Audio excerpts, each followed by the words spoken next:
একটি গ্রামে একটি ছেলে ছিল, তার নাম রবি। রবি বুদ্ধিমান এবং সৎ প্রকৃতির মানুষ ছিল। তার মা ছাড়া কেউ ছিল না। তার মার কথা শুনে সে বাজারে গেল। আসুন আসুন, আমার দোকানে আসুন। কি নেবেন বলুন? পেঁয়াজ, আলু, ভেন্ডি, কি চান? কাকু কাকু 1 কেজি আলু আর 2 কেজি পটল দিন। ঠিক আছে, দাঁড়াও দিচ্ছি। রবি বাজার নিয়ে বাড়ি দিকে রওনা দিল।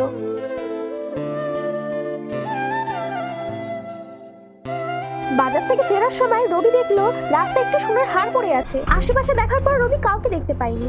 এই সোনার হাতটি কার? আশেপাশে তো কাউকেই দেখতে পাচ্ছি না। কোনো ভুল মানুষের হাতে পড়ার থেকে আমি বাড়িতে নিয়ে যাই। রবি তখন বাড়িতে এসে সব ঘটনা খুলে বলল। সবকিছু বলার পর রবি বলল, মা, আমরা তাহলে গ্রামে ঘোষণা করে দিই যে কার হার হারিয়েছে, তাহলে সেই হারের মালিক পেয়ে যাব। শুনুন শুনুন শুনুন, সবাই শুনুন। যা সোনার হার হারিয়ে গেছে সেই সোনার হারটি পাওয়া গেছে। সোনার হারটি পাওয়ার জন্য এখনই যোগাযোগ করুন। পরের দিন এইটা কি তোমার হার? হ্যাঁ, এটাই তো আমার হার। ভাগ্যিস তুমি পেয়েছো, নাহলে কার হাতে যে পড়তো। রবি সেই সোনার হারটি তাকে দিয়ে দিল। সোনার হারের মালিক বলে উঠল, এই সোনার হারটি তো তুমিই নিয়ে নিতে পারতে। আমাকে খুঁজে তুমি কেন আমাকে সোনার হারটি দিলে?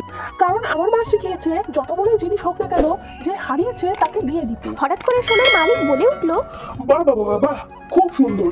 আমি তোমার সততা দেখে খুব প্রসন্ন হয়েছি। এই নাও, আমার সোনাটা তুমি নিয়ে নাও। ইয়ে, আমি সোনার হার পেয়েছি, কি তারই মজা! সততা আমি ছিল, সোনার সে হার পেয়েছি। পুরস্কার পেল। ইয়ে, আমি সোনার হার পেয়েছি, কি মজা!